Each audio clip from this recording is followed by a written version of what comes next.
ఓం నమ శివాయ. ఓం నమో శ్రీ విఘ్నరాజాయ నమ. ఓం నమో శ్రీ లక్ష్మీ నృసింహదేవాయ నమ. ఓం నమో శ్రీరామచంద్ర పరబ్రహ్మణే నమ. ఓం నమో శ్రీకృష్ణ పరబ్రహ్మణే నమ. ఓం నమో శ్రీ ఆంజనేయ స్వామి దేవాయ నమ. నమస్కారం.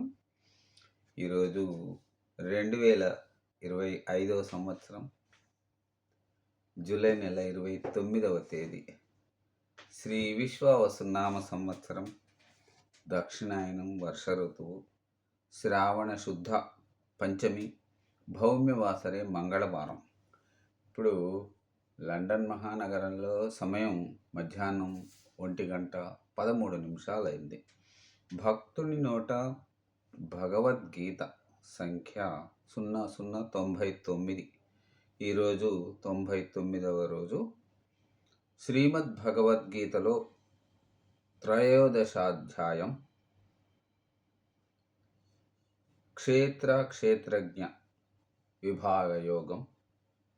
ఇందులో 22వ శ్లోకం నుంచి ఈరోజు 25వ శ్లోకముల వరకు పారాయణం చేసుకొని వాటి తాత్పర్యములను తెలుసుకొని ఆనందిద్దాం.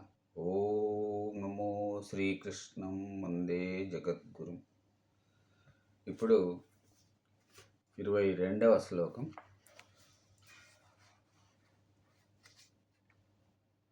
పురుషః ప్రకృతిస్థో హి భుక్తే ప్రకృతిజాన్ గుణాన్ కారణం గుణసంగోస్య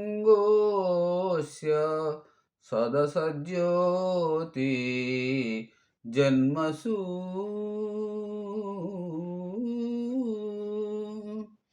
22వ శ్లోకానికి తాత్పర్యం: ప్రకృతికృత దేహగతుడయ్యుండి జీవుడు ఆ ప్రకృతిస్పాదితాలైన గుణాల వలన సుఖదుఖాలను అనుభవిస్తున్నాడు. వివిధ యోనులందలి జన్మలకు గుణసంగమమే కారణం. ఇప్పుడు 23వ శ్లోకం. ఉపద్రష్టాను మంతా చ భర్తా భోక్తా మహేశ్వరః పరమాత్మేతి చాప్యుక్తో దేహేస్మి పురుషః పరః. 23వ శ్లోకానికి తాత్పర్యం: తాను ఈ దేహమందే ఉన్నప్పటికీ దేహము కన్నా అతీతుడు, స్వతంత్రుడు, అనుకూలుడు, సాక్షిమాత్రుడు, పోషకుడు, భోగి అయిన పరమాత్మ అని చెప్పబడుతున్నాడు. ఇక 24వ శ్లోకం. య ఏవం వేత్తి పురుషం ప్రకృతిం చ గుణైః సహ సర్వదా వర్తమానోపి న స భూయోభిజాయతే.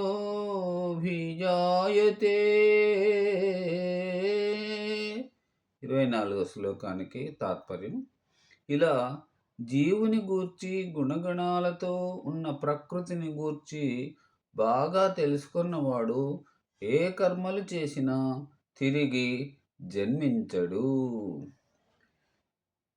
ఈనాటి చివరి శ్లోకం 25వ శ్లోకం. ధ్యానేనాత్మని పశ్యంతి కేచిదాత్మానమాత్మనా అన్యే సాంఖ్యేన సాంఖ్యేన యోగేన కర్మయోగేన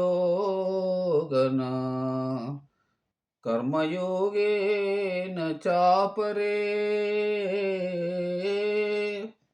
ఈనాటి చివరి శ్లోకం 25వ శ్లోకానికి తాత్పర్యం: కొందరు ఆ పరమాత్మను పరిశుద్ధమైన సూక్ష్మ బుద్ధితో హృదయంతో చూస్తున్నారు.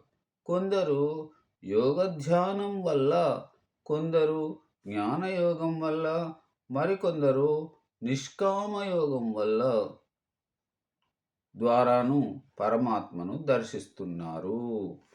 ఓం నమో శ్రీకృష్ణం వందే జగద్గురుం. సర్వే జనా సుఖినో భవంతు.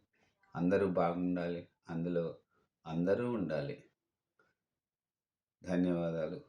మరి రేపటి భగవద్గీత పారాయణంలో మళ్ళీ మిమ్మల్ని కలుసుకుంటాను. అంతవరకు సెలవు. నమస్కారం.